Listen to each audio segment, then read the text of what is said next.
Hey guys, it's your boy M.K.S here, back in another video. As it's a Friday, being very naughty and having some Pepsi Max, but I was going to say if I could open it, took me a while, but anywho, as I say, hope you're well wherever you are, and hopefully tomorrow I'll go for a shave. It's the eve of a new month, but anyway, also hope you didn't get fooled too many times in April, as it's April Fool's month, although that's just a day long. Anyway, I'm going to try and crack on, stop waffling, and continue on from parts 1 and 2 for the reasons to invest in or case for investing in, if you like, whichever term you prefer, Celtic FC. So anyway, I hope you enjoyed this video, and I hope you check out part 1 and 2 if you do so. I hope my internet will behave, because sometimes it does cut out, but I think at the moment it's been good so far, so I hope it will continue to do so.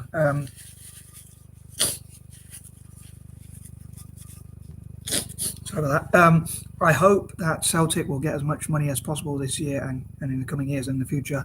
As I say, and if we win the league, I say we as a fan in speech marks, if we win the league, then I think we will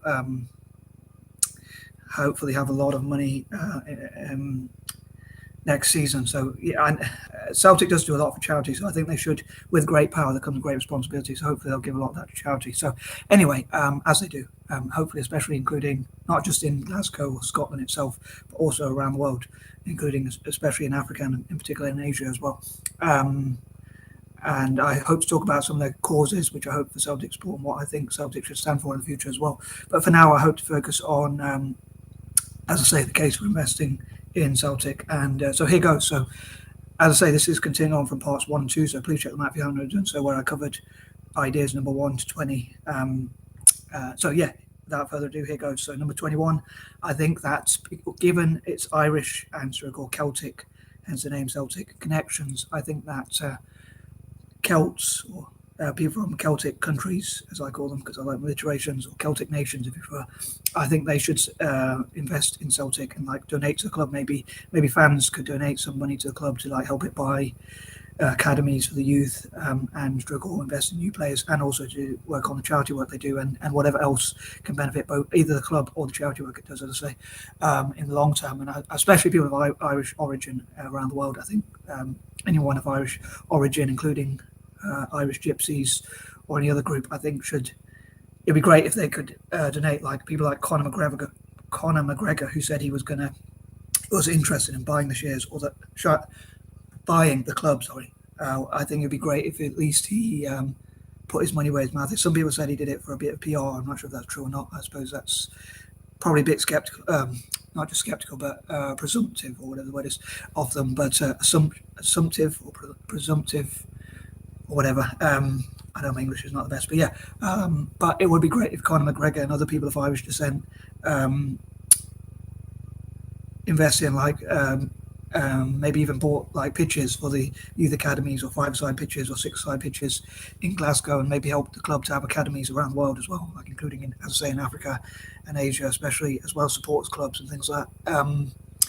And as many people, as I say, of Irish descent, or as many fans of the club generally as well, to people who perhaps are from Celtic families who have supported the club for a long time, through generations, could perhaps support the club to, as I say, have academies or buy better players and things like that. I'm not sure if this drink is actually helping my voice, or actually making me lose even more. But anyway, moving on, number 22, I hope for new shareholders and investors. Like, if I'm really dreaming, I would love for like Fortune 500 companies, the world's billionaires, and all sorts of people, even entire nations, to invest in Celtic, which would be pretty amazing to see, like competing in a low kind of level league compared to the EPL, English Premier League, Scotland's neighbours obviously, and compared to other leagues, even like the Bundesliga in Germany, or Serie A in Italy, or La Liga in Spain especially. I think it'd be amazing to see. I don't think Celtic would need that much money anyway to dominate, but it would be great, especially for the charity work they do. And again, the more money the club has to invest in players, I think the better, and then it could still have that money spared to spend on charity, as well as developing the squad to be as good as possible, especially if the fans want to see like Celtic competing in Europe, like in the Champions League, or even Europa League at least, or at least the Conference League, or what it's called. Number 23. Again, I think that's a lot of the money could go to that the club gets could not just go towards buying better players and investing in the youth, or paying off any debts or anything like that. It could also go towards charity. So I think the money Celtic gets in, as I say, with great power comes great responsibility, if you like. I think that's a Spider-Man quote. But anyway, I think it stands true. But I think it'd be great if the club spent 10% of the money coming in.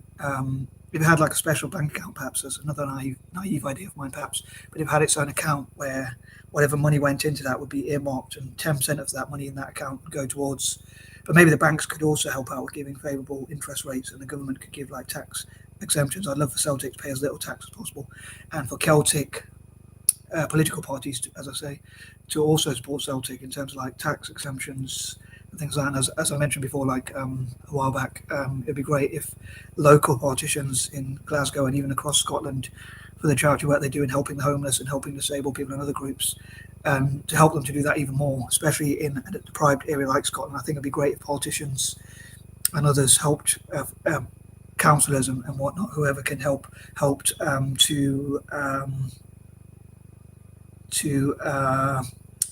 pay the lowest possible taxes, and also they got funding from the government and also from like the lottery funds and things like that, especially for the charity work they do, and like to build more football pitches, which would help the people in Scotland, which is especially in Glasgow, which is a deprived area generally. It would help the youth to stay out of trouble, cut back on crime and things like that, and so it would benefit the local area a lot. So it would be great, I think, as I say, for Celtic to have tax exemptions in return for building football academies and stadiums and pitches, especially for younger people. Again, it keeps them out of drinking and smoking and taking drugs. It would help them with their health, and also cutting back on crime, keeping them active, and maybe even as part of the club it could work on diets, improving diets and stuff like that. So that's another case for supporting Celtic, is the work they do for charity, and also because Scotland is a deprived area. If that's one of my ideas, like I say, that I would love the club to pay as little tax as possible, and also get governmental support even, and lottery funding and things like that, as well as support from businesses, local businesses, or people who want to support Glasgow as well, like the local area, so they can develop pitches, but also even helping the team to set up academies across Africa, as I say, or Asia, even in places like Palestine, dare I say. Celtic is supportive of Palestine, which is another reason why some people, which I hope to come to, might want to support Celtic as well. But yeah, I'd say having the lowest possible taxes and all that, and that money, which I think many people would say tax is supposed to be used to make the world a better place. So I think, or to help people who are struggling. So I think if that money was saved by Celtic but used specifically for